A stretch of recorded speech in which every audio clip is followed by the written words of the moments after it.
scheduling of the personnel. And then I think down under other business, Mr. Miller has a bunch of quick updates on a whole variety of subjects that we're not trying to solve, just to provide updates, and if there's some guidance that the committee wants to give. Again, our executive committee's job is not to solve or make policy recommendations. Other committees, it's more to be in the board process. So with that, I would ask if there's any public comment. Do we so move to approve changes to the agenda? Yeah. Oh, well, but before we get to that point, Mr. Chair, if I might just for clarification, and I'm awfully happy to see that the board attorney, because I had a question about this when we scheduled for today. Are we not required, like every other public meeting, to have proper notice of our and agendas? I'm just asking. Not necessarily the agenda, but you have to provide notice of the meeting. And did we? We did that. We did that appropriately.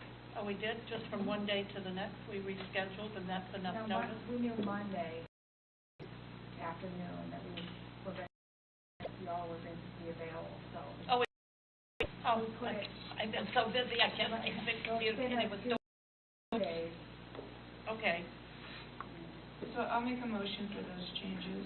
And Mr. Chair, in light of, I think, Julie having to leave in 40 minutes, perhaps moving my other business, sort of run through of items earlier.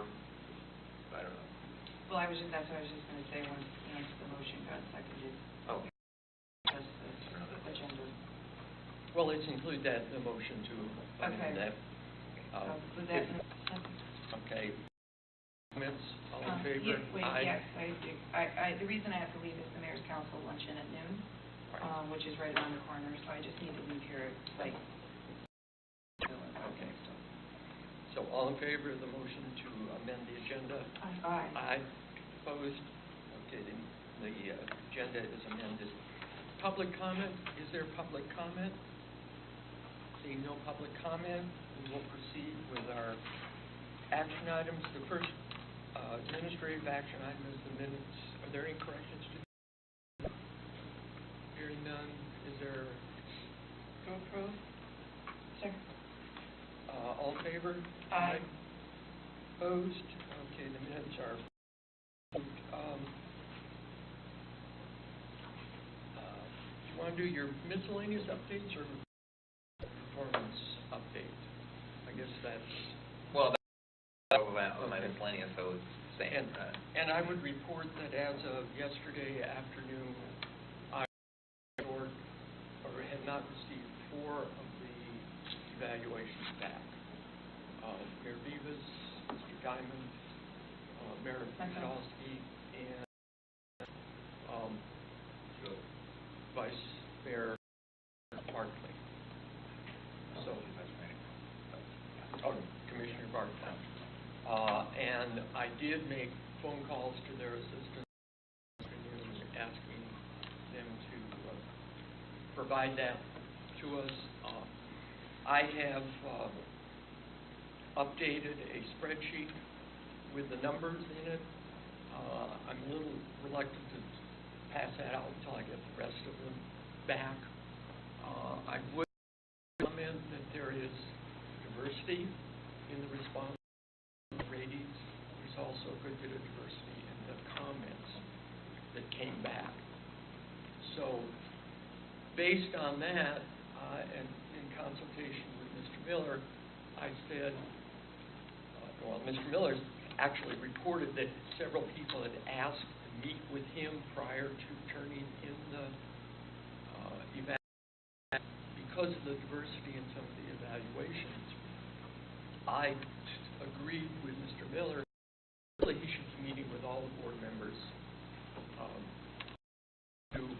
I was going to the Personnel Committee for the Personnel Committee to try to put some summary of this, and I think that would be good. I also think this is really appropriate there is so much diversity of the and there's so much richness in the comments. I'd really like to thank people for making comments, and because I think it'll be very valuable as we go forward in helping the board decide how to conduct board business.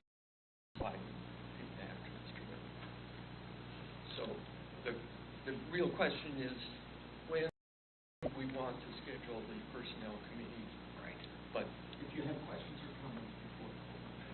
Yeah, my comment, and I appreciate the comment that you just made, Chair, because it's clear to me, I mean, it's interesting that you say exactly the reality. Our board is very diverse in terms of backgrounds and our experiences. I think the evaluations probably reflect. We all have different perspectives based on our experiences and our management, administration, board work, or whatever. But what I think is really important is that when you have an evaluation that's based on a 5-point spread, is that it's clear to everyone the bell curve that the 5-point spread is based on. And so if everyone isn't looking at it the same, then you're not going to have a real effective evaluation process because you're just kind of shooting in the dark. Right. And the other thing I think is important, at least from my perspective, is an evaluation is a tool to or think about where are there areas that can be improved in a person's work or their performance. It's not a tool that is used to determine viability or specific skill set. And if it's being used that way, it's not fair to the person being evaluated, number one. And number two, it often says more about the evaluator than it does the person doing the evaluation.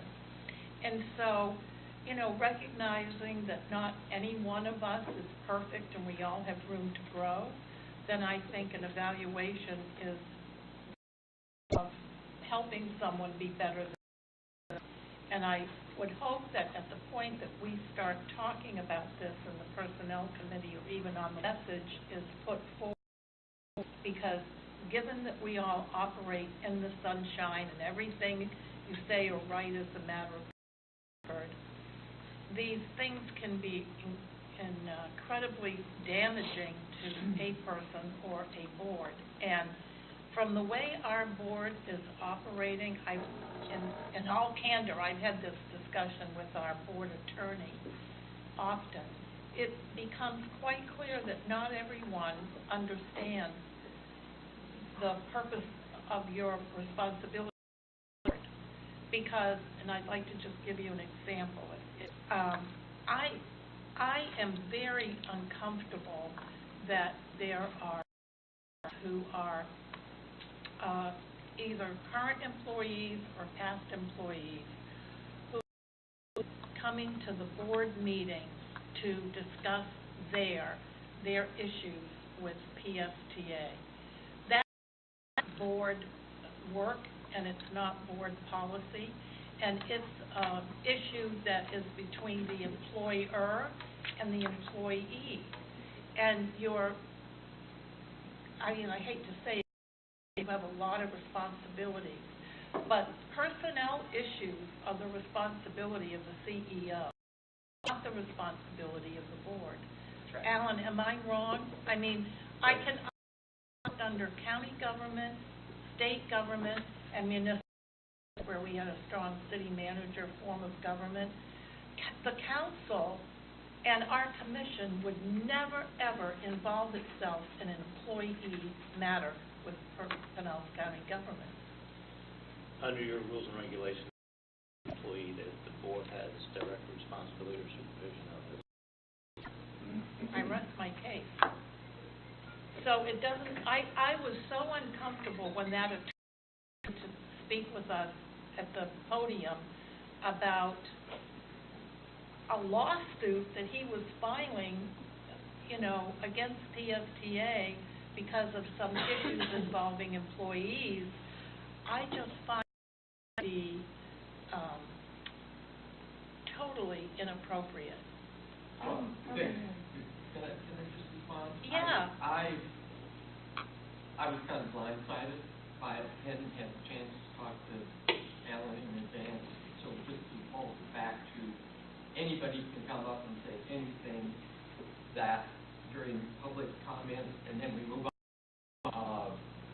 What in retrospect is one of the big times that is now in the arbitration process. Thank So you. we really, I think it's really inappropriate to interject ourselves in that process. Otherwise, we're doing unfair labor practices. Thank you. So Should we not? The rules and the board have been to allow anybody to come up to speak that speaks about something that's related to PSTA.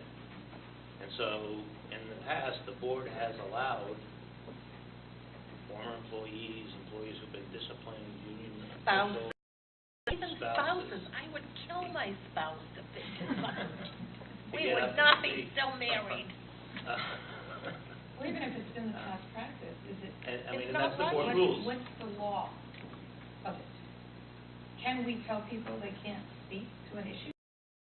Do Well, any of you you have control examples public from your comment. own cities or county that people, Yes, absolutely.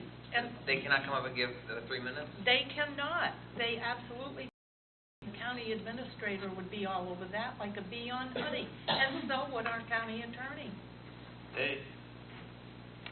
The only thing state law requires is to allow people to speak about items on which you're going to take action. If you open up and allow people a general public comment, you can place some limitations on what they can do during that public comment. And I know my city clients do that. Like what? Well, I mean, the perfect example for us is we limit to things that relate to PSTA. But certainly, Largo has a whole series of regulations over what they allow during public comment, and the manner in which it is made.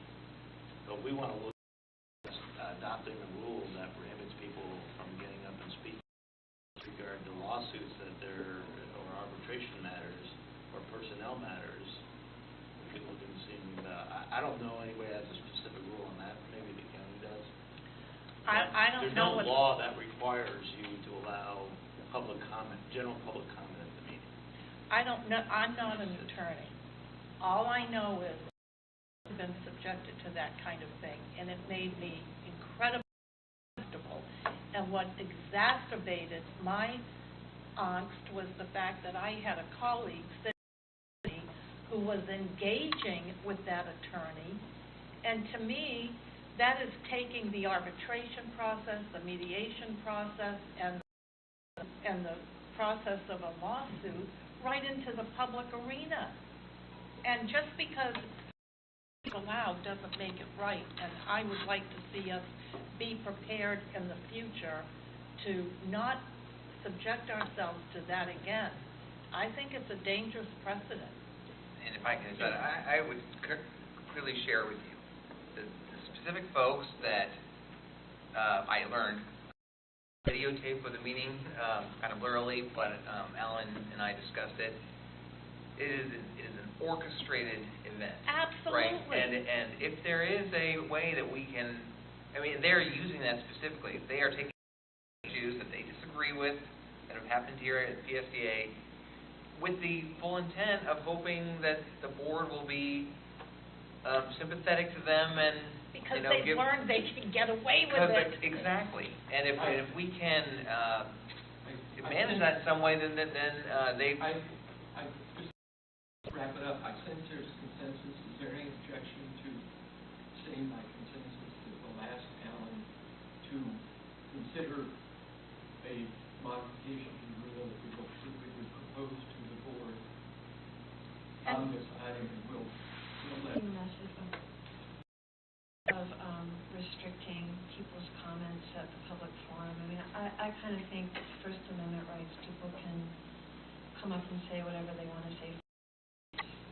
it's the board's running with the chair to maybe preface or to comment or to give advice to board members to not respond to certain comments. But if Alan deems it prudent to look at a way to change our policy where we specifically have a specific policy for people not speaking legal matters, I mean, I'm because it helps protect PSTA and maybe even helps protect the person who's there complaining. Well, seriously. But I would just want to be careful that that's how we communicate the reason for this change, and not that we're just trying to discourage people from coming and speaking. Mr. Chairman? I was not at the meeting. I was at a budget workshop with you.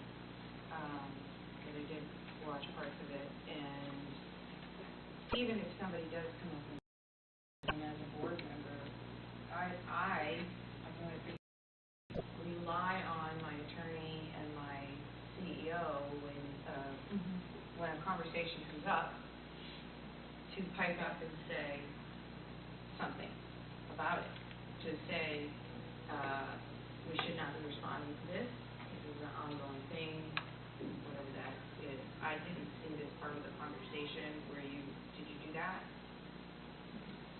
I don't believe I did that at the meeting. I didn't ask, But even if you But didn't the ask, board members who I will tell you that there were board members who participated in that discussion that occurred afterwards that I before the meeting. but even They if were aware. even if you didn't ask, I mean, I can tell you that, like, in my experience in my own city, our attorney was, and I'm not trying to bash on you, I wouldn't even there, but our attorney, we're in arbitration or whatever, my legal advice to you is not to respond to this at this time. Does that happen sometimes? I mean, not necessarily personnel issues. However, an attorney will go like this and say, and interject. He won't wait to be asked a question. So I think that would help. Now, of course, Brad wasn't there, so it was like a effect, which brings us to the issue of not having someone else sit in the chair. That I understand that was an issue. But it's happened a lot at other meetings, there. yeah, we have had people come Yeah. in from about personal issues. But the issue is, okay, as part of the general comments, do we just say, thank you for that comment? Or do I allow Yeah, I would go right to these two guys. Can I just tell you the struggle I have in the past is I have said those things, and I think you've been at the meeting.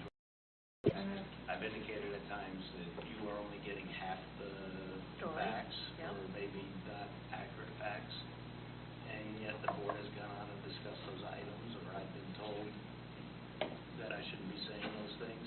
So I don't know if the board as a whole wants me to Each chairman went to as well. come in. Not about you, Bill, but Yeah, honestly, that's where I struggle. I mean, with 15 board members, there are. If I came up to speak, I probably wouldn't tell you all the facts. I'd tell you the facts that are favorable to what And that's what you need. And that's what I try to convey to them.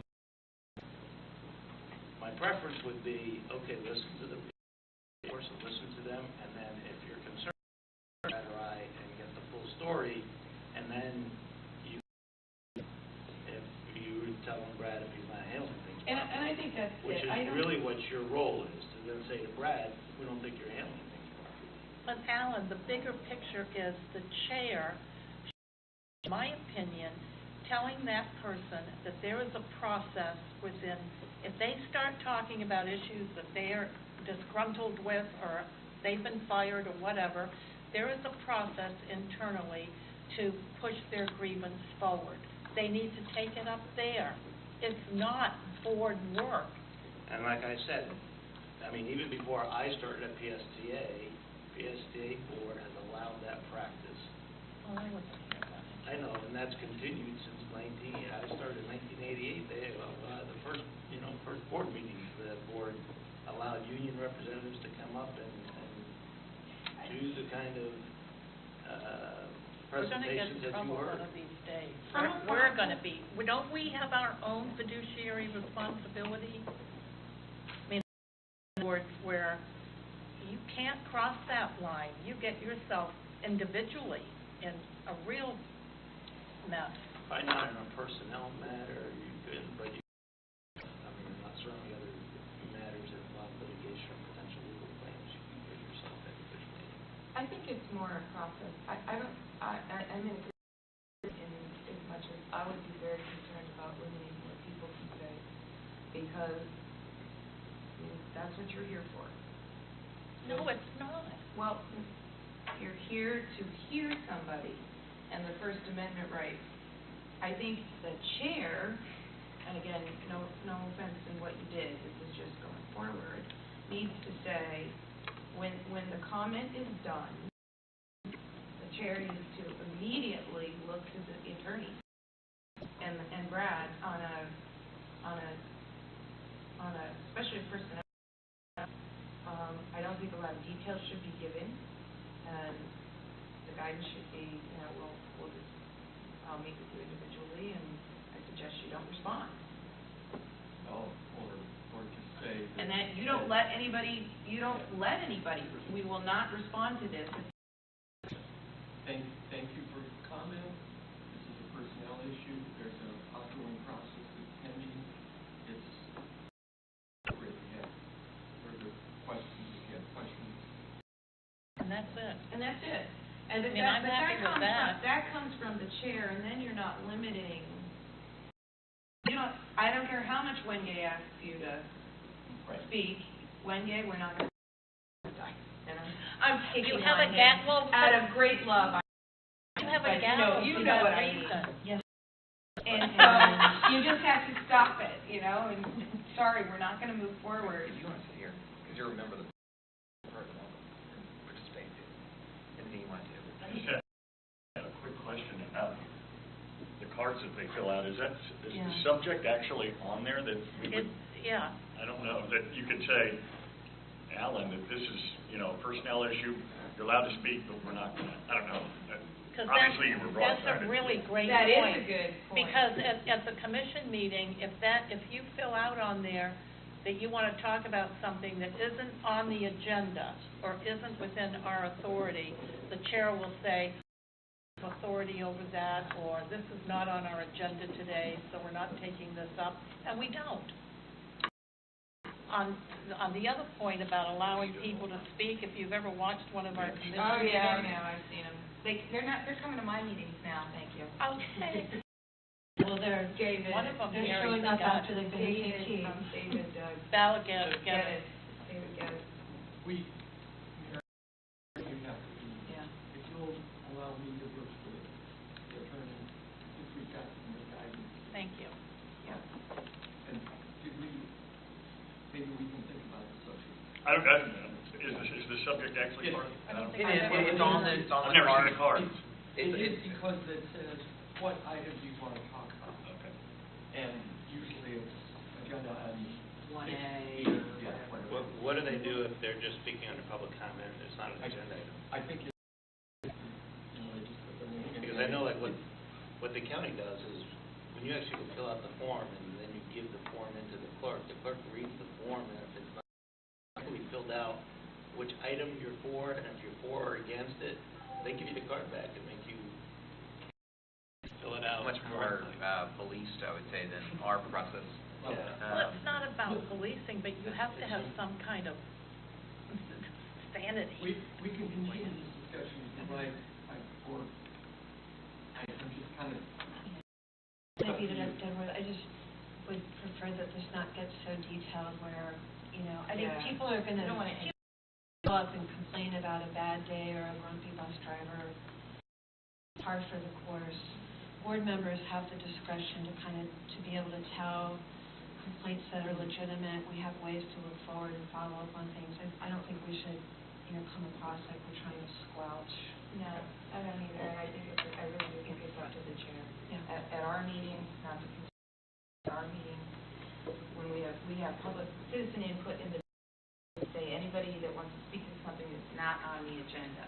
And when they come forward, it's my job as chair, it's my job as chair to direct that person to the appropriate, once they've said what they need to say, to get their answer. So I would then look at you, Brad, and will you have so-and-so work with them after the meeting, or get their contact information, and that would be it. That's what I do during, so it's something that you can do, and the rest of my board doesn't get involved in that. And maybe what we could try to do is before the meeting, if Bill and I could review the cards, if we make sure that the subject matters are put in there, and we can identify the ones that are getting us to speak about matters that are either subject to arbitration or criminal investigation, like it was in this case, or some other litigation. And then Bill, when he introduces the person, he can say right up front, this is subject to arbitration or litigation, and pursuant to request from our general counsel, will request the board. I will not have a discussion with the board after the public comment. We'll receive the comment and take it as noted, or something, and see if that doesn't. Yeah, we have the same city attorney as Julie, and we don't have any restrictions. Really, they can address anything, and they can even address agenda items. Which I modified that because we found that you can't restrict them from addressing agenda, so to speak. The only restriction is that if it's a public hearing, that they wait till speak at that particular So are time. you a strong mayor form of the government or city manager? City manager. Yeah, totally. I agree, Darden, that I still think people should be allowed, as a council or a board, need to be educated on when, as you said, when and when not to speak on a particular item.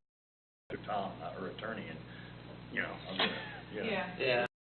One of the difficulties for Bill is that I'm not sitting next to him, so I can't do that. Oh, maybe that But, needs to change. But it would, I think at least if I saw the cards ahead of time, I can give Bill a heads up, because now I don't know I don't see, Rachel gives him the bill, Bill calls the name, or sometimes Bill, you probably didn't even know who Anthony Candela was. I think that was the first time we spoke. I did not know him. I do not remember whether his card had reference to what he was speaking. Well, we got off this diversion when we were talking about the performance report, and I think where I was trying to get some guidance from Mr. Hahn was, Brad, we'll have one-on-one meetings with board members, and that will be completed, and then we will start the personnel committee meeting, which is basically the executive committee. Then getting added. Not the full executive committee, it is But not chair, vice chair, and secretary treasurer, plus currently it's Wen Gay and Joe Barton. I guess I have to ask you, is it the personnel committee that has to make that decision? We got a long email today, this morning or whatever it was. Well, that was from, And I was planning on responding to Mr. Rath as an individual, not on behalf of the board, basically saying the review of performance appraisal is actually completed when we vote, when the whole board votes on it. And in the meantime, we want to have as much communication and openness in this as possible, and Alan has said we have that flexibility. I was planning on responding. Alan, do we, as the executive committee, to postpone or to extend the evaluation process? It already has been extended. Well, Legally. I'm asking if we have the right to do that. Yes, you know, I mean, it's not, it doesn't have to go to the full board for vote, is what I got his email before the meeting started. Most of which, I know I'm going to be surprised I don't agree with. It's not limited to one committee, and certainly this committee can have input into the process. Should the Personnel Committee be making that decision? When we meet the next time? I'm just asking. No. How long you think it? No, should the Personnel Committee be meeting the decision to extend the evaluation? What I'm asking. Isn't that the price? So, if I can say, and I've read some that have been received, and there was a theme on, I'm just asking if that's the appropriate process. there was a theme by some board members, I don't think a majority, we have more procedures and we follow the processes we've set up. The board has set up a specific process. There's a personnel committee of the board. Meets once to define the evaluation process and schedule. Meets again, then delegates total responsibility to the chair of the board to handle the deadline, the issuance of the form, all that. The accumulation of Accumulation. It was the chair, Bill, who extended the deadline from last Friday, which he said, so it's fully within, it's following the procedure. You're okay with that? And then the personnel committee, Just check it. which in defense of, I mean, I had sent an email to Bill last week saying, please extend the deadline in deference to the fact that Brad's been so ill. It wasn't fair. Nobody had a chance to talk to him. Okay, I Well, just want to somebody make sure, wants because to- we got that email If and... somebody wants to remove me as chair, that's okay, but otherwise I'm going to do things that ensure that the process is faithful to where we're trying to go, and not just too hung up the individual. I mean, some of these people that are complaining about this process change have been complaining about some of the things we've done in the past to get the board to coalesce using with the personnel committee. Right. To sort of come up with where we go from here. So it's all about the future and our organization. And to Bill's point, it's a very large board. I mean, if we do this in a board meeting and evaluate 15 different or 7-page documents, we'd be there for 48 hours trying to get through it. I just want Gotta have a to make process. clear that I did you in any way. I terribly apologize. That's not my intention. Really, I had... You did, I missed it. So, Okay. That's the funniest thing you've ever said. Okay. Mr. Chair, I believe that Rachel is doing a great job working to get these meetings scheduled as quick as possible. And I would imagine we can get all 15 of them accomplished by the next maybe, and that would put a personnel committee somewhere meeting. It probably delays the board action maybe to the September meeting rather than the August meeting, but that's what I expect. Okay. Personnel committee meet end of August, shoot for September. That's acceptable. Without objection. And continue to Okay. on that path. Just one thing more on the rating. You had this score sheet that compares will be available to personnel committees. The ratings are all public documents, so you all have access to them. In the past, we have taken the comments and put them on one sheet so you see who, and I would think that we want to continue to do that. So we'll, which I heard from Mr. Barclay saying that he was upset that we had released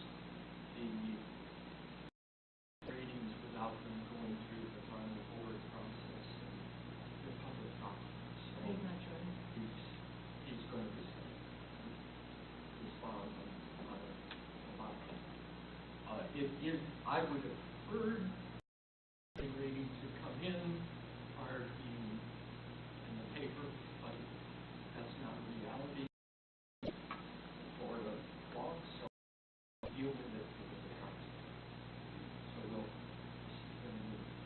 summarize in the sheet that everybody has. I also looked at last 3 evaluations, the last 2 plus the current one, and there are some that change significantly, and which will be helpful to Brad when he goes out and talks to them and says, okay, where are you coming from? And we can't talk to each other in the meetings, we have to meet them.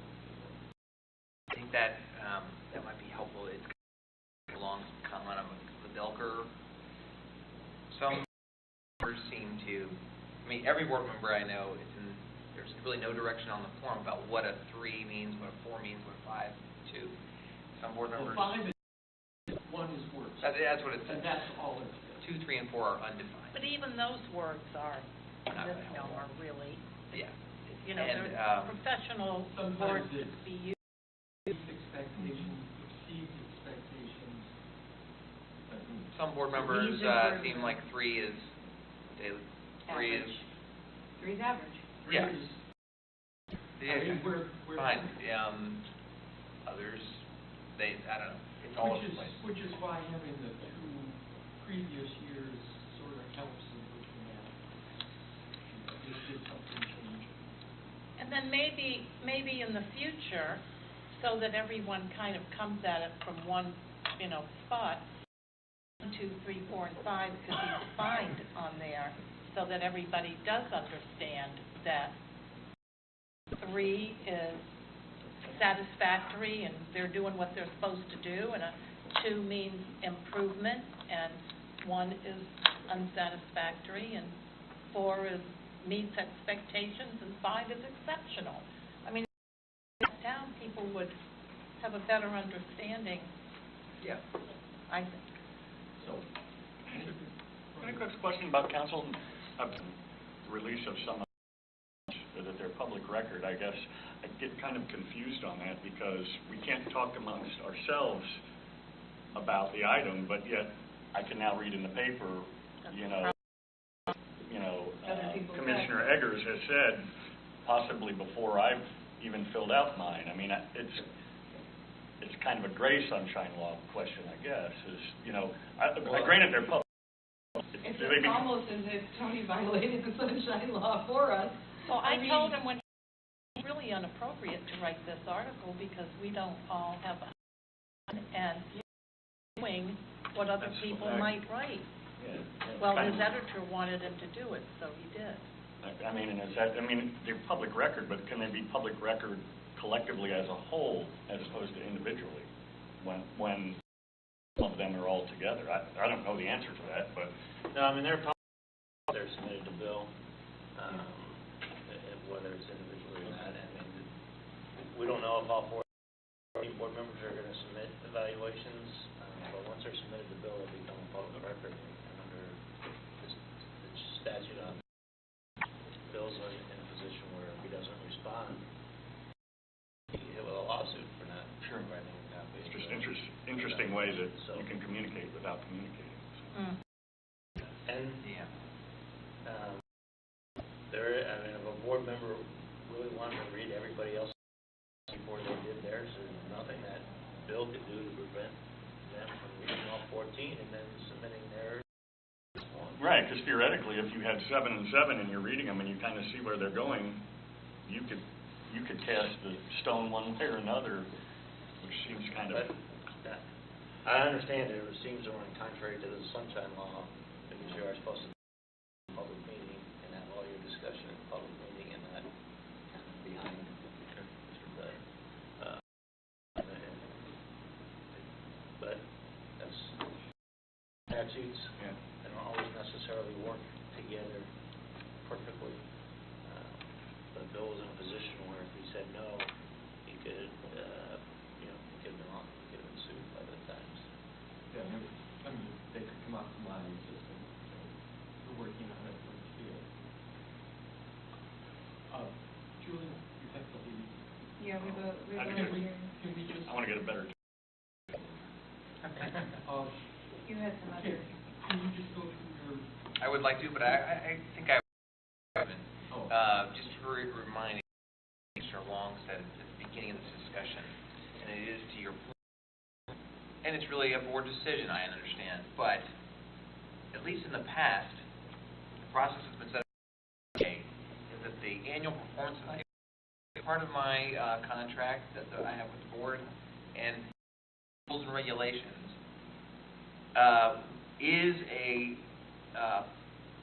it has been a process to provide guidance to me, to provide feedback, issues where I can improve and help our organization move forward. It has not, as to use her words, been a tool to assess viability. Or it's not like there's some magic number so you can go and say 7-7 on Brad's faith, right? Or at least, I guess the board could decide it could be that, but it has not been that. And obviously, I'm a little bit biased on this. I would suggest that it does not become that. And that's why I'm really going to try to have these one-on-ones to talk, and then have ongoing one-on-ones so that it doesn't, and I would say the executive committee can tell me otherwise if they do want something different, but I'm not treating it. I'm going to try to treat it as a way to improve. So, okay. Hearing no others, let me just quickly go. It's a couple things. I was not at the. That might be an understatement. And there were some comments that I read in the paper about not having a procedure in place to have an acting CEO in place. I always have we have a procedure, and I always have an acting CEO in place anytime I'm out for extended leave. And I notified the board the day before the board meeting and the day before my emergency surgery that James Bradford, our COO, is going to be the acting CEO. So it is not true that we don't have a procedure in place for that. We made a conscious not to have James sit in my seat. This is the first happened, I think, in the history of PSDA and the history of my career anyway. So I had no expectation of. I instilled a procedure where we have the staff and I have a whole run through of the board meeting right before the board meeting where we practice every presentation that you see. We all have a script, a dress rehearsal a couple days before. We had that. And we made the decision, in hindsight, that was wrong. That James was not going to have someone sit there. But the chair and I have discussed, and we both agree that was a mistake. And not that I ever expect it again, and knock on wood, I will not have to have more eye problems. I'll be there, but if I have to leave, someone will be there prepared. A couple other things, the weekly emails. They are ongoing. My wife has been typing up the last 5. We've done 5 in a row, and we're going to keep doing that. Questions about the issue that came up about procedures. We have now, thanks to Alan, developed black and white written grievance hearing procedures. The staff that hold these hearings are now been trained. They are set in stone on exactly how these hearings are supposed to be held, and they're all they are all recorded, and that is now clear. It's clear. We notified the union; they're aware of that as well. Can I stop you and ask a question? you have the lead, so. The weekly emails, how come they stopped?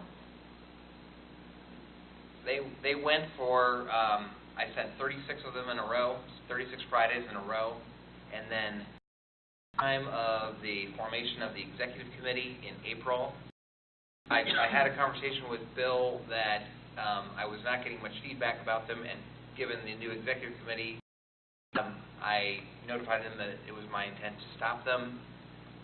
that was obviously not appropriate, and so then I started them up again in July. There were about 10 Fridays of a hiatus there, but there won't be one. In addition, there was concern that the majority of the PSTA board was notified in advance of a negative story running on the media. Not all the board was notified in July, and I've come up with a new plan since I am, as you know, busy, and I do my best to try to notify the whole board, but I slipped on that one. I did notify 8, not all 15. So now I have responsibility to Ashley, our PR person. She's the one that I get the information of when so now she's just going to communicate directly to the board, so you and I both know at the same time. That way, at least, I know that I have not forgotten someone or etc.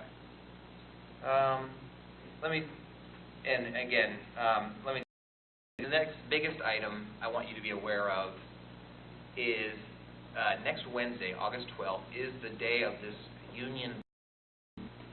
This will no doubt perhaps come surface to your level, given the current practice of trying to bring things to your level. There is a vote next Wednesday between the collective bargaining covered employee on what union will represent them, either the or the current union, TBATWU. The vote will be held here on site. It's actually run by the. They're going to come down and have a process. And right now, there's active campaigning and going on amongst the employees. And at least as of yesterday, I saw some emails, critical emails from one side to the other that went to Alan, or went to James and went to Alan. The two, improper campaign and PSTA bias and threats that they're going to go to the board if they don't get their way. We are trying just to, keep it. It's a heads up to the board. And maybe we've already gotten. Next Wednesday, hopefully, some of that craziness will be concluded. On the bus advertising contract, we reissued the advertising contract. We've got new proposals back. The staff evaluated those, I think, in a much clearer way. We are now recommend to the board at the meeting to award a contract to was one of the proposers that approximately that we believe will meet our budget for directed out advertising. You will recall that we asked bidders to propose two options. One, to change our policy to allow governmental type ads like the Tourist Development Council or others, which our current policy does not allow. The proposed contractor has said that we can generate $50,000 more per year. They'll give us $50,000 more per year if we allow governmental contracts. So I'm going to amend our policy to allow governmental. Second thing we asked all proposers was how much more money would they give us if we allowed alcohol advertising. That number was lower, only $25,000. So it's at least my recommendation. I'm going to take this to the Finance Committee and then to the board's decision not to amend our current policy to allow alcohol advertising for $25K more, just as board comments previously. I don't think it's, in my estimation, worth it. But we would do the governmental ads, not the alcohol. So you'll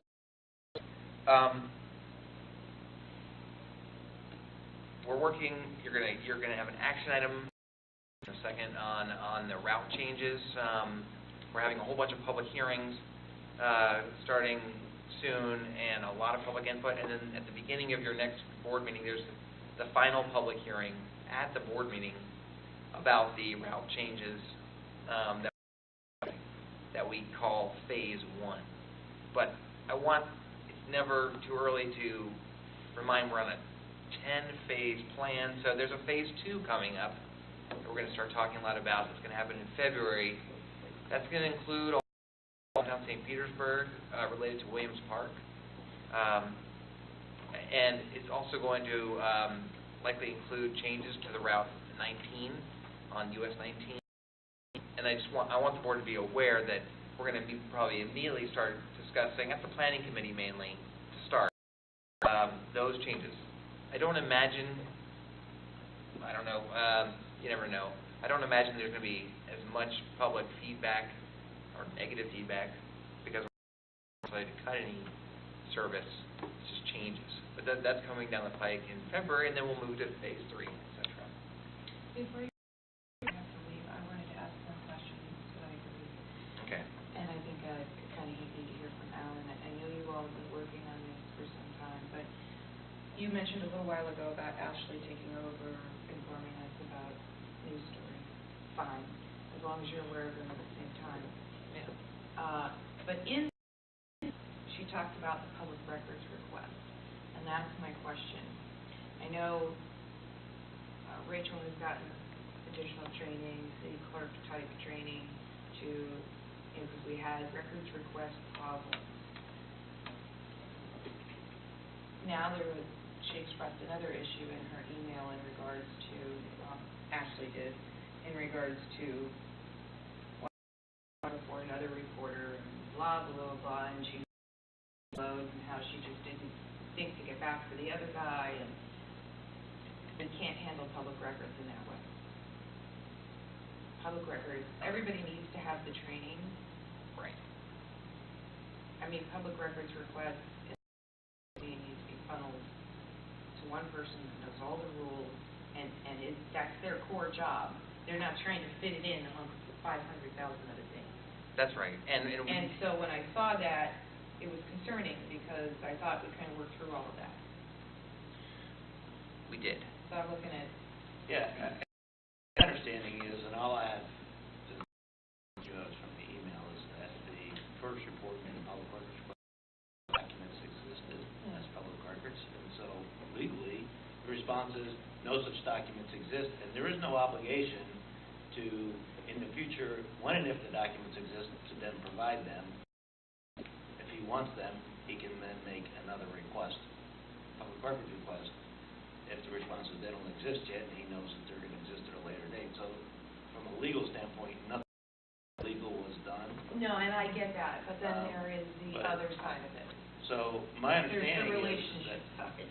so, right, and that's separate from the legal side. Right. But Rachel, unless I'm wrong, my understanding is Rachel is the point person. Right.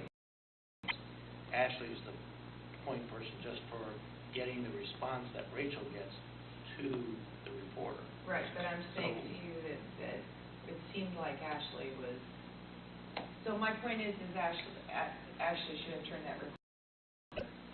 She should have, and she has been appropriately counseled. Okay. On I just that don't want regard. to see that public records issues start coming up again. Yeah. And I gotta go. I want to speak up a little bit in defense of Ashley. If the records didn't exist at the time. Oh, no, I agree. Yeah, I agree. and I'm not criticizing you, but it's just, it's part of a reporter's job to I be got it. persistent and follow up and diligent. If something's not available at that point, to call back later. Ashley is not Mike Deason's personal secretary. Thank you. That's right. And I think it speaks well of her professionalism that she did apologize and that she seeks to have good, smooth relations with the media, and that's very admirable, but, I frankly don't think an apology from her was even warranted. I'd like to just agree with Darden because it's pretty obvious that there's an orchestrated effort to damage the reputation of PSTA and the reputation of Brad.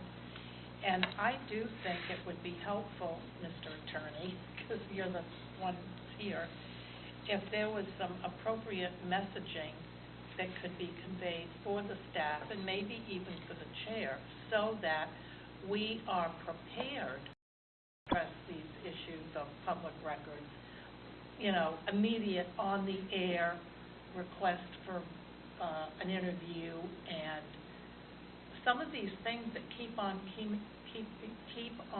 coming up to us right in Alan's face, and followed him out the door into the hallway in a very aggressive and almost angry tone. And, you know, that's a little over the line, in my opinion. There's a right way and a wrong way to do things, and I get where he's coming from, and he's making news. But surely there's an appropriate response. We ought to be able to anticipate that. We know that he's going to do that. It's his style. I spoke to him prior to the meeting, the one thing he said that Brad would not be there, and so it was against the procedure involved, and just heads up there. And otherwise, I told him, I'll talk to you after the meeting. And he said, fine. And I think that that is appropriate. I mean, whether he sticks it in front of any of you, we are preparing for the meeting to talk to you. And to further that just a little bit, Mr. Chair, I've done a lot of television interviews, and I've always asked, what are you going to ask me? Give me the list, and then you can be prepared. For him to just fly off the handle and start asking questions that you're not prepared for isn't fair to you, and it's not fair to the agency. I mean, there's a lot of things that people can ask, probably every one of us, the answer, because we aren't Brad and we're not an attorney. But if we ask that and we're on the air and we don't know, it makes us look like we're not doing our job. And he can wait while we get the answer to what he wants to know. I mean, that's what professional news reporters do. And it's not always communication. I hear you. But even to that, Bob, there ought to be a professional response that we're all prepared to give, so we're all with. I mean, it's okay to say, no, I'll be happy to get the information and get back to you. Boom. Yeah. You think I'm wrong, Alan? And to an extent, I think. No, and I know the staff and Ashley has worked to try to have a uniform understand, you know, at least everybody understand, okay, at least from a staff perspective, how we're going to approach the latest story. And I know she has tried in communicating with Mr. Deason. The community doesn't necessarily want to accept the response, or that we're not making certain, you know, that certain people will be available and will be the ones for the agency. It's hard in a public meeting to stop him from doing what About sensational. It is about sensation. I mean, Brad could walk on water, and Mike Deason would mark him down for splashing. The one thing, That's very funny. Mr. Deason has, I would say, done fairly consistently notified our public relations person in advance of him showing up here at the board meetings, and so Oh, he has? I didn't even know that. I notified the chair, I notified Commissioner Welch, and I think I notified you too. The night before my surgery, that Ashley had told me that he called her and said he was coming. But I know that's not really that helpful, but at least we get a few hours notice. Maybe Okay. Ashley, you might ask him, what's his that day? Well, he did, when Brad talked to me, he said he was coming and that it was related to the reporting of. Oh, So, I mean, I knew that, and so when it wasn't on camera, it wasn't on the news report, but I basically said to him, yes, there is an arbitration process pending. Yes, there is a criminal complaint pending. I can't comment on the resolution of those.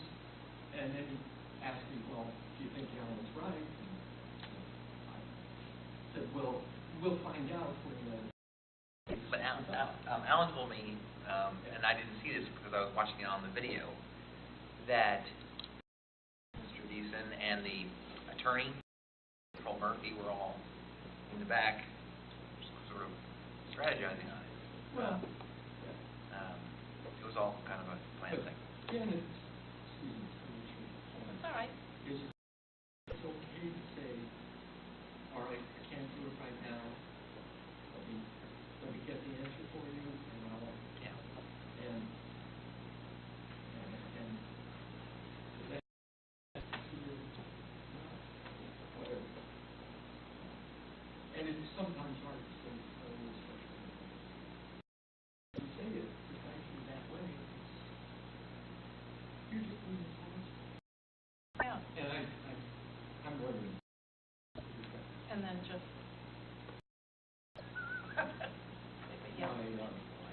My daughter-in-law is press secretary, FCC chairman, and provided some guidance precisely what you're saying.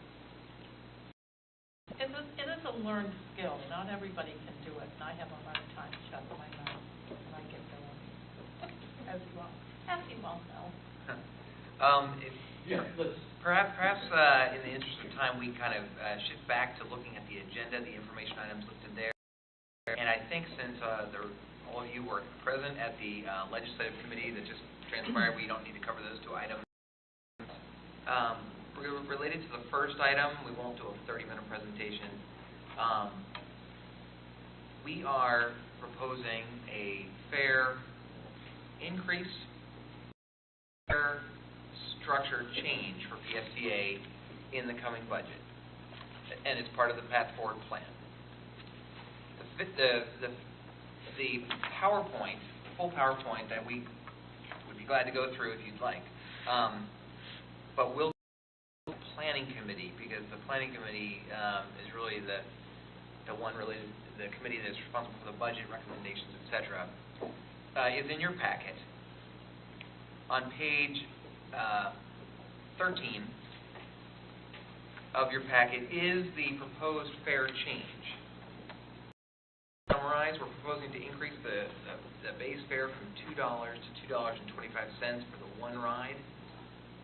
But complicated than that, because we are taking, at the bottom of page 13, you can see a very long list we currently offer for all different types of duration and people, and simplifying it into kind of a matrix format that'll be much, we think, better for the customer to understand and make it much easier. So there's two things going on.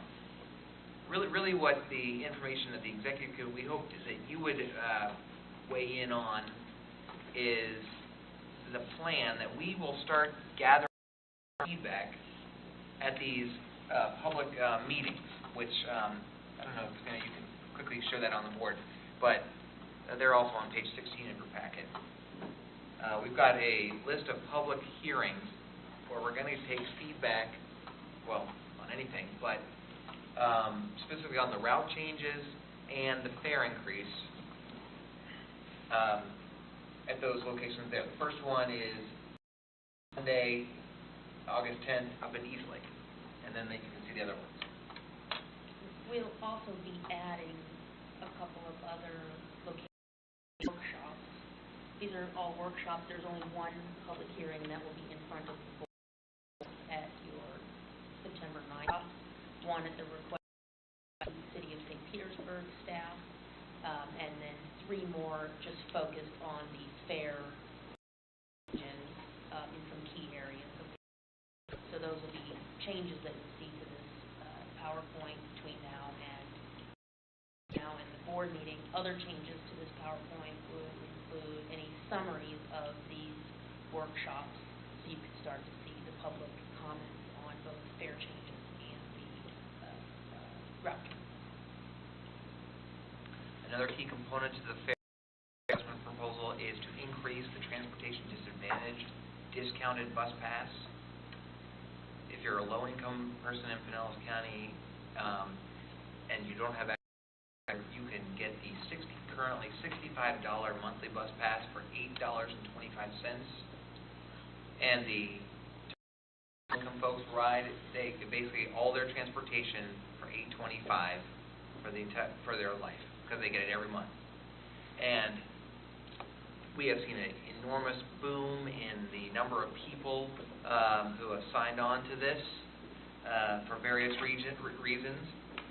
And so it is necessary, we believe, based on our economic analysis, if we only increase the base fare and we don't adjust the transportation disadvantage bus pass fare, that will just people to the low, it's like water. More demand for the $8.25 pass. We've been about this initiative because 2 years ago, or about a year and a half ago, we had discussions previously and had some issues. So Tricia Johnson, board member, as you know, focused on this issue. We have had multiple workshop discussions with the local coordinating board, which oversees the Transportation Disadvantage Program somewhat, that chairs, leadership board, and their provider, I don't know what it's called, provider committee, or do you know? Or they have like a provider network under them. Right. The homeless network. Okay. Those two groups, we've had a lot of feedback with. They're going to, I think, take an action to support changing the $8.25 to $11.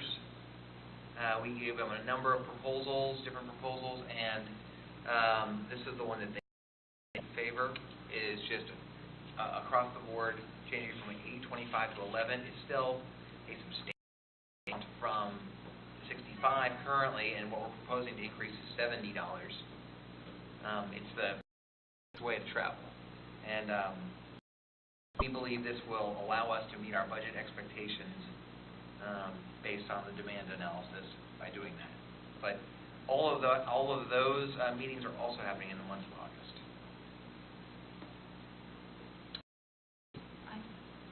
I thought when we originally talked about this proposed change that I thought the first number that we threw out was raising it to $10 a month, not 11. Is my recollection incorrect? We talked about a two-tiered system, one at 100% poverty and below, and another price point, 150% poverty and below. So that was a $10 charge and a $15 charge. We talked to the LCB about that, and they preferred to have a single price point, and so that would be offered to anyone eligible with 50% of the poverty level and below. And that equates that essentially, based on the populations we have in each of those categories, that would generate the dollar value in revenue, whether we go to the 10 and 15 tiered or the single 11.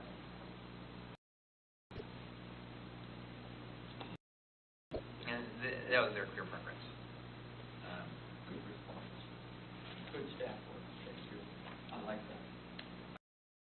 Did Patty Johnson supportive of this? Is she going to oppose? I'm forward? Yeah. She is our official representative on the LCB, and so it's inappropriate for her to go one way and the board as a whole to go the other way. So just kind of make sure we understand this. Brian Scott is also on that board, as another board member. Okay, if there's no other comments on that, we move to, I want to quickly, item number board regarding governance. This was a requirement discussed at the workshops the board held prior to the adoption of the Path Forward plan. There was a discussion that the board, that we should seek feedback from the board on how the The board was feeling that the committee structure and the board activities were working. One of the initiatives was to create this executive committee to help that. I think we've had a good discussion earlier about how the board regarding public comment. The other one was, and it was a performance criteria that for me to implement a survey questionnaire of the board. There's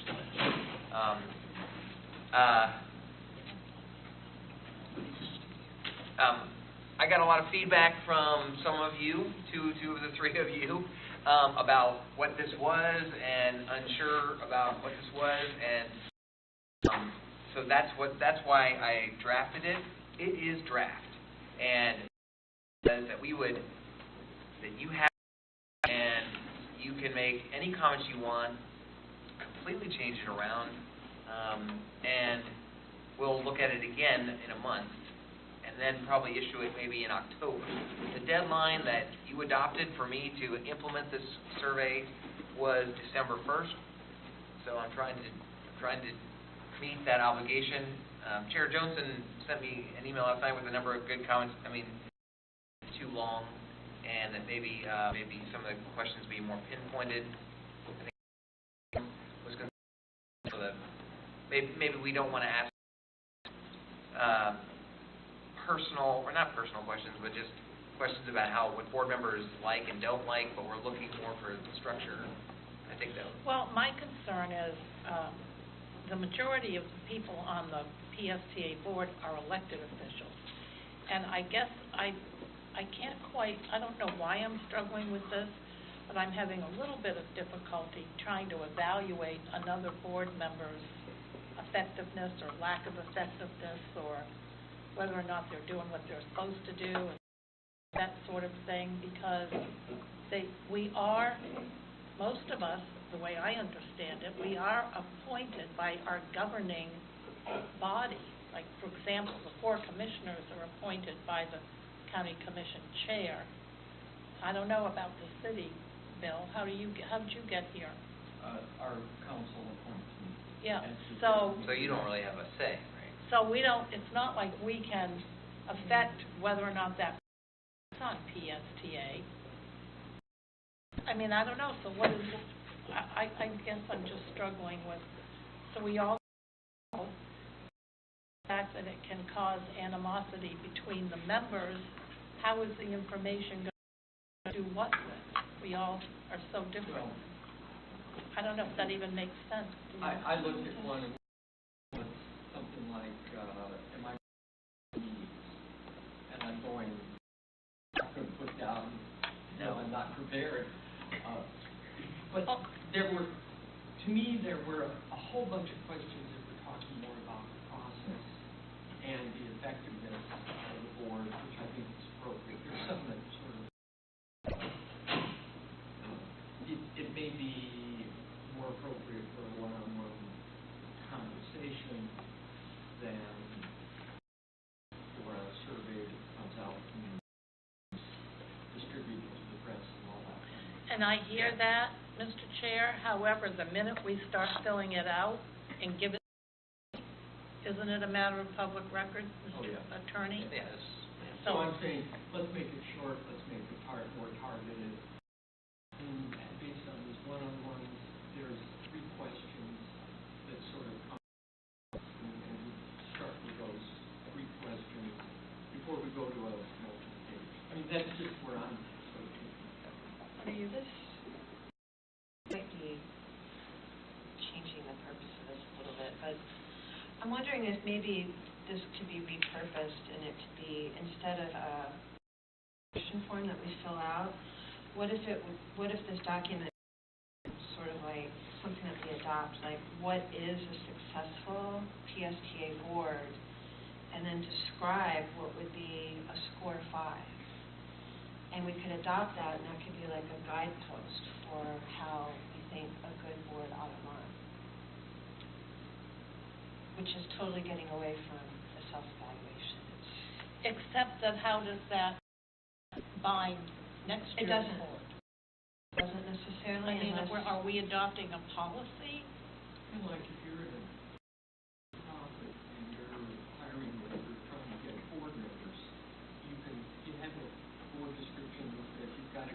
so much here in order to move forward. We Well, where I was coming was from, yeah, I think PSTA is a difficult board for new people to get the hang of. It can take a while the process takes a while. There's a lot of different moving parts. There's a lot of different policies. There's a lot of different committee meetings. So some people, like yourself, Commissioner Long, take to it immediately and No, I'm in my and third start year. running. It's taken me 3 years to get Okay, here. well, The thank first you for two, your... I was like a fish out of water. I didn't know what anything meant. Well, and I would say I felt the same intimidation at first, too. And you see as new people come onto the board, they're quiet for a while, they just And that to acclimate. So I thought a guidance document is good for those times when you're like, what should I be doing? How could I be contributing? How could I be a better board member? But don't you think that's the job of the board workshop before a person ever comes to their very first meeting, that there ought to be a really sharp, well-defined, clear, and concise Like on-board training? on-board training? I mean, because Yes. who comes off the street and then becomes an elected official and knows everything they need to know about PSTA? Exactly. You're just too busy learning what you're supposed to be as an elected official in whatever capacity you've been elected to. Right, We're not and- bullshit person. This was the discussion at the workshop. Right? This was, that we wanted to provide some guidance. We referenced the MPO as a statewide process, kind of like this, where they training. But then there were some of the newer board members that they didn't really want to, they didn't want to have to go to a course or anything like that. And They shouldn't be on the board. well, so the outcome, and you approved it, but, Right. We can change, was, let's ask the board, let's do a questionnaire to just see what the board wants, how they want to improve it, or how they want to deal with this onboarding issue in the, it's really just a tool. It could be 3 questions. I get board survey, I Googled it, these were the questions came from, I have no ownership. I mean, Can we, I when we invested a talk, whole weekend in the MPO board training, and I can tell you, it's worth every minute.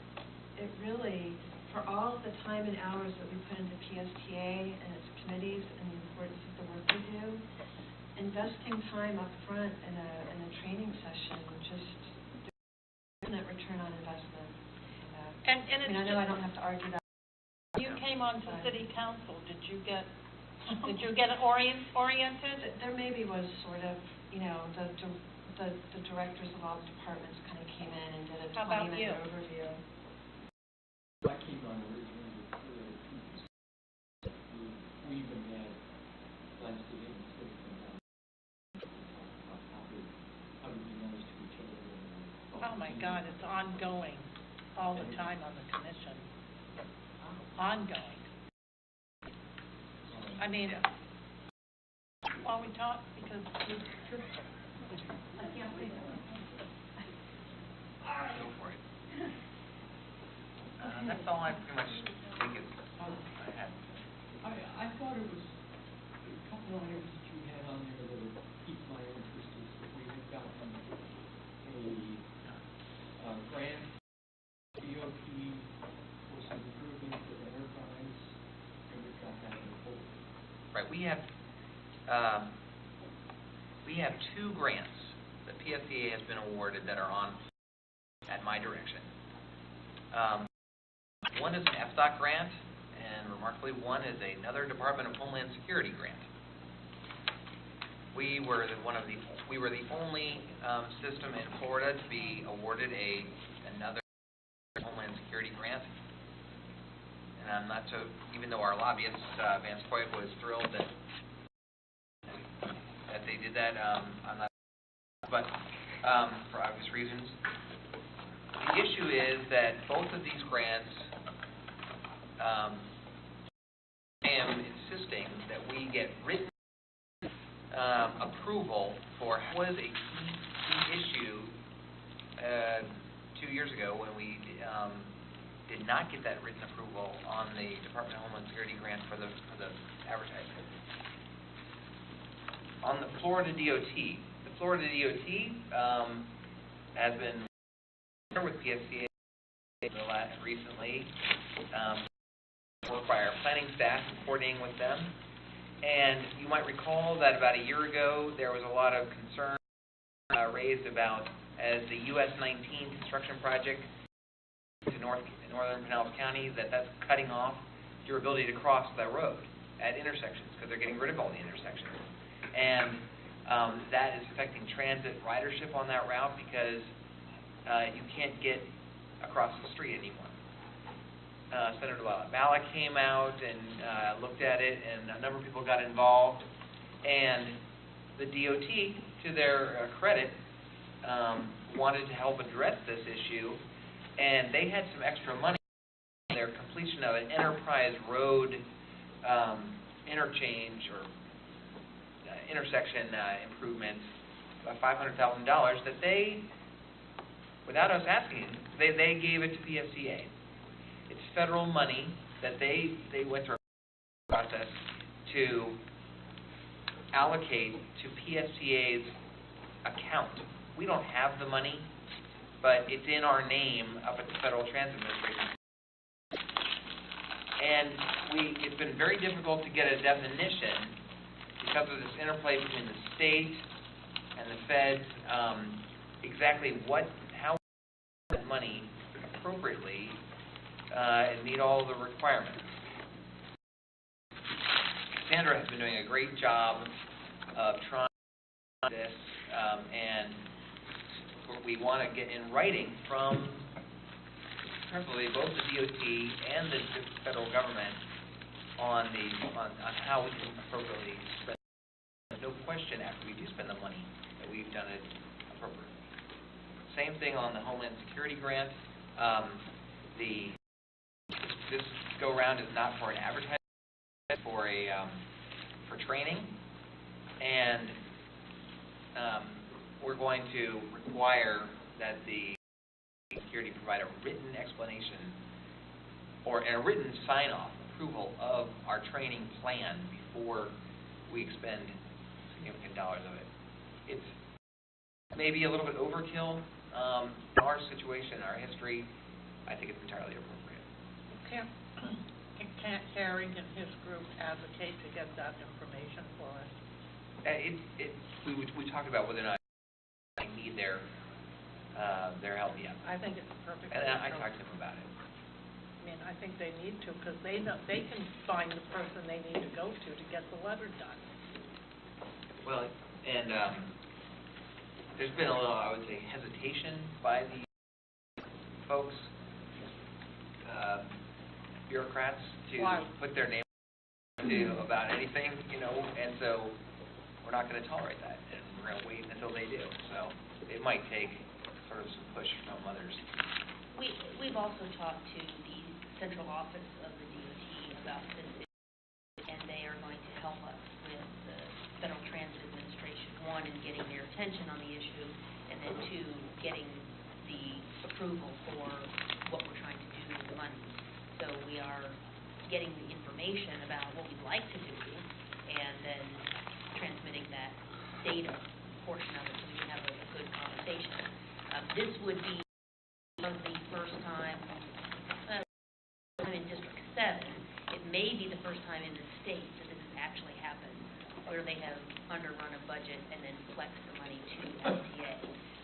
So, I mean, we're grateful for the opportunity that the DOT and this particular project manager thought to do. So District 7 is thinking differently. We're the first ones to go through this. They're trying to feel their way as well. So we're trying to do a good job to make sure their decision-making is good. The other two items that I had on my list were the PSCA auditing contract. Not that exciting, but it is expiring, or it's reached its term, and we're doing an RFP now to get a new auditing firm. And the incumbent, McCann, what, Mayor Hoffman McCann. Mayor Hoffman McCann has gone out of business, gone out of government accounting business. I know they're the same auditors as St. Pete, and others have had, they're not doing it anymore, and Laura, the partner, is left the firm, because that's her specialty. And anyway, so the RFP is out. I have asked Debbie, our CFO, to reach out to other,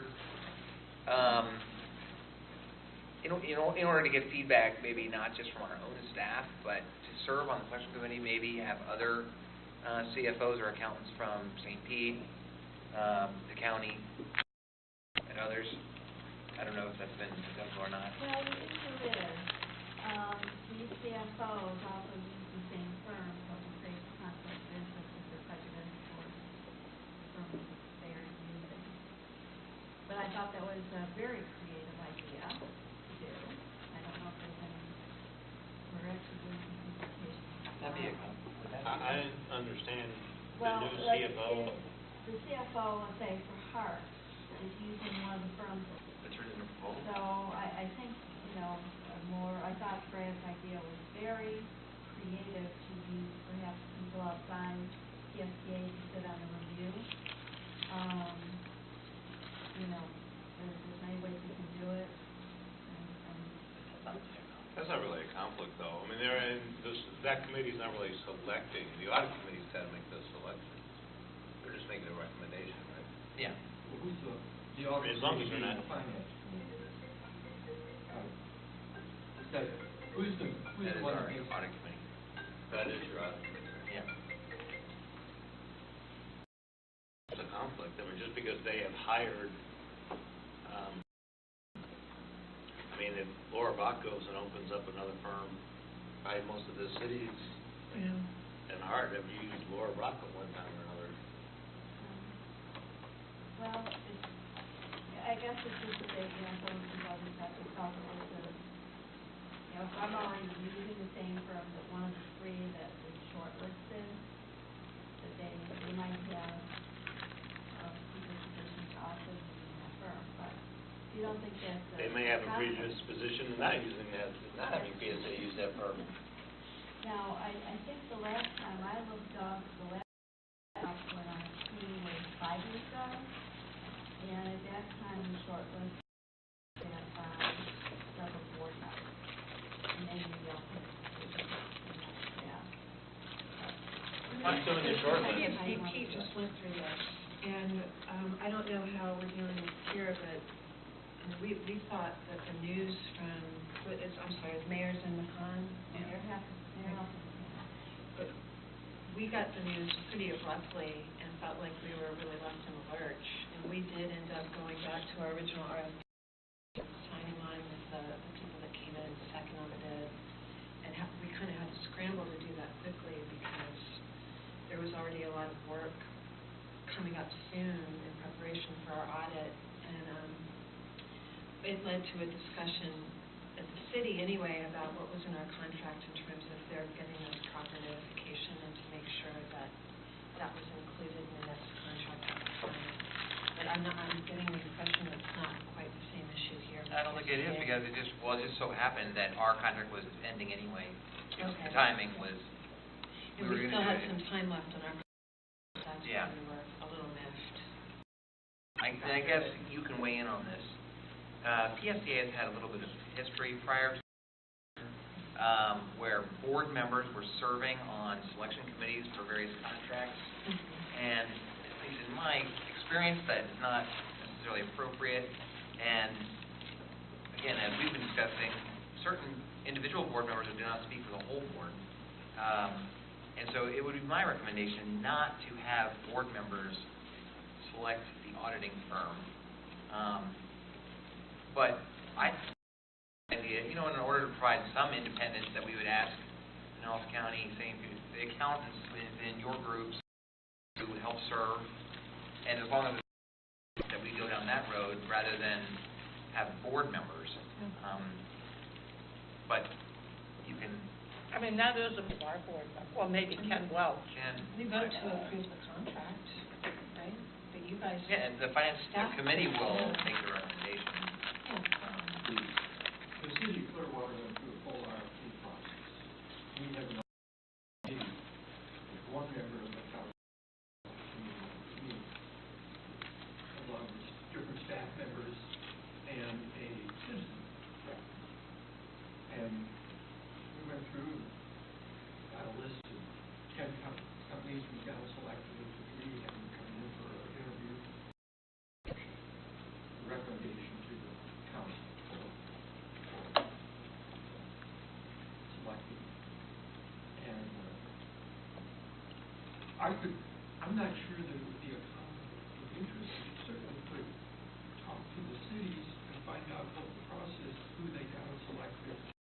And then that might, if they're not doing, help you for that. At least they would share their information. So, The one thing, and Debbie can probably speak to this better than I, is you recognize is that there may be some to a city audit that aren't prepared audit of a transit agency. So historically, at PSTA, you don't always get the people that have bid on RFPs for the local governments that will bid on a PSTA RFP just because they don't have experience in doing that. At PSTA used the same firm, actually the same person, and he had left a firm and they continued to use him because of his specialized experience he had in doing transit systems. Until the board decided to limit it to a 5-year engagement, I thought it would be better to bring in new firms every 5 years. But I just wanted to, in response to what Bill said, I know that's what I know has happened. It's always the same firms that'll apply at PSTA that will submit responses to you. And that speaks to the issue of sometimes the lack of understanding from the board will cause us to make some policy like that when you aren't really thinking that this is a really very specialized type of accounting. Not everyone can do it.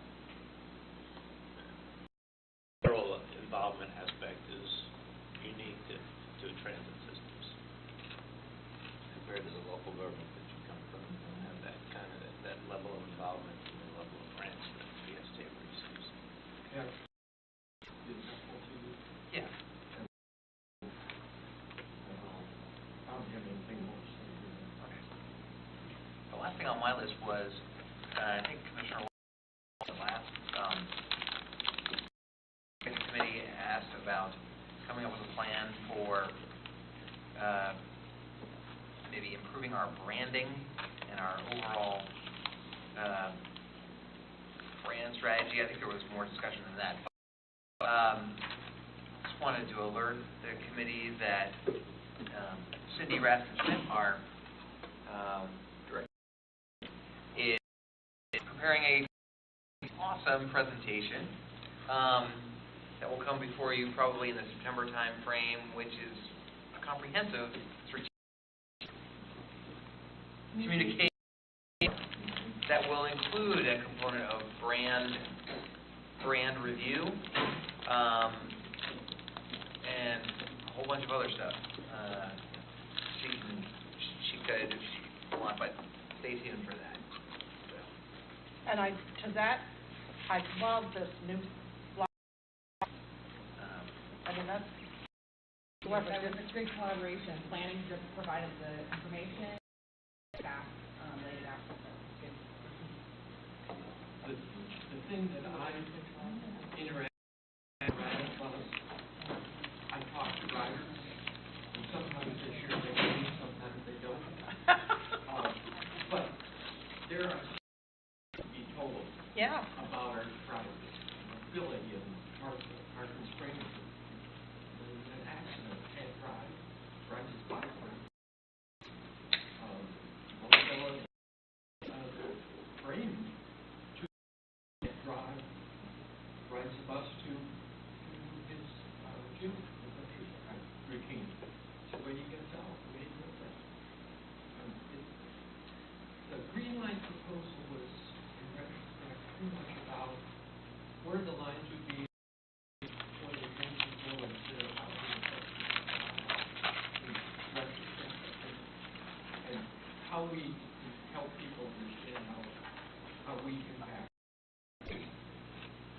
photography input department saw it, I think, Bill, you saw it, recently did a really nice little video guy in honoring the 25th anniversary of the Americans with Disabilities Act.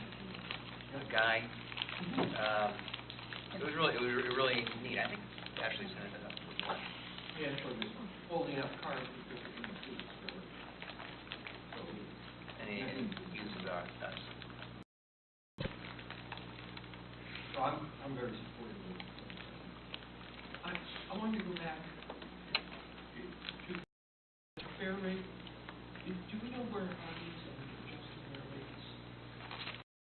Would it make sense to have the same fare us and Hart, or at least to know if there is a process of putting a fair change in place?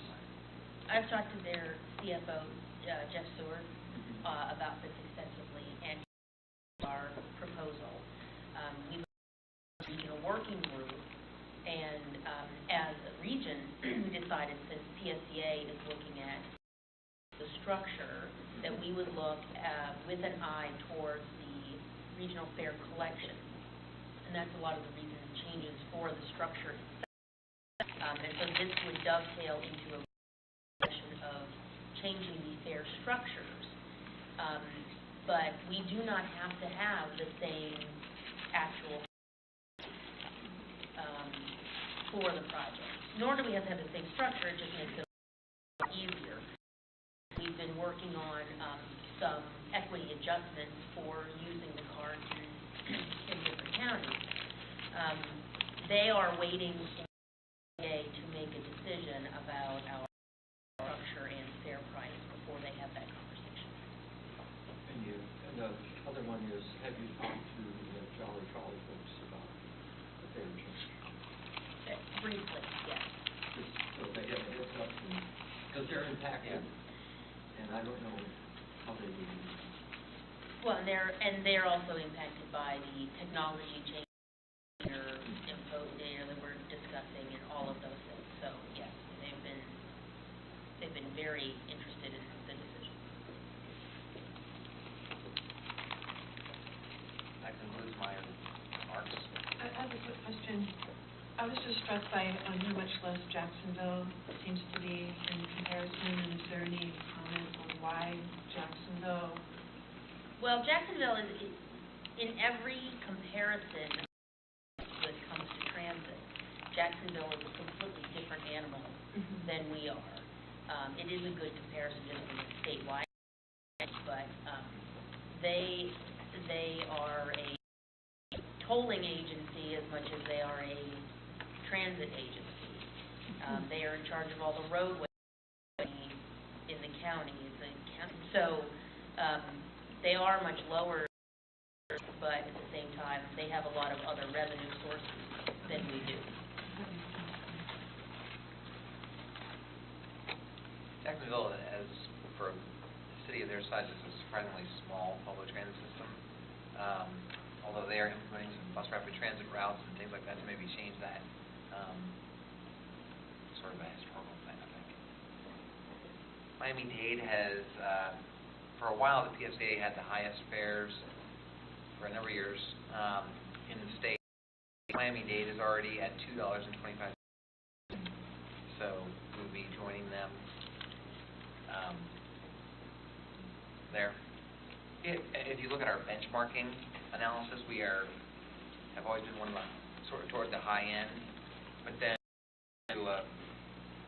you can sort of advertise a high price, and then if you give a ton of discounts, like our transportation disadvantage, for a majority of our riders that price, it's sort of it's really more of a strategy than anything, and we give more discounts than average.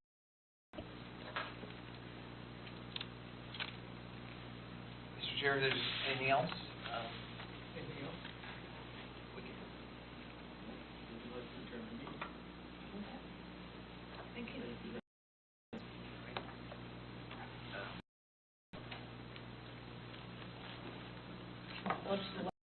Right. I have my next appointment tomorrow. It changes second by second, every time I turn my head. You're looking good now.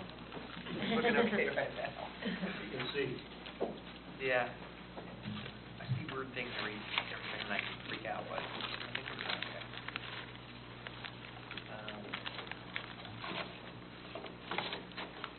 One question I maybe had, maybe I should run real quick. Can you give a little status on the counties going through citizen appointment?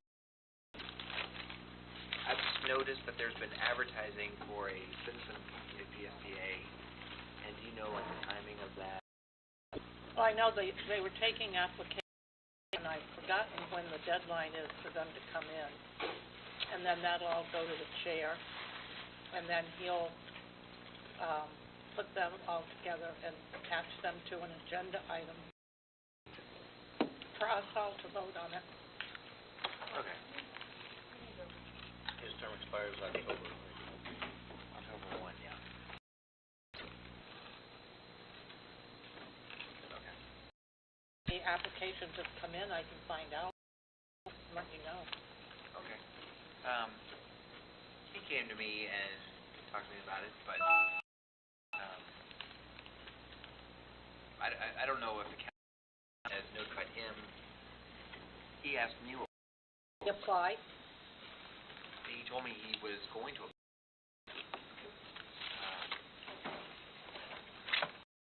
Said he had had some conversation with Commissioner Ryan. Mm-hmm. I know he did.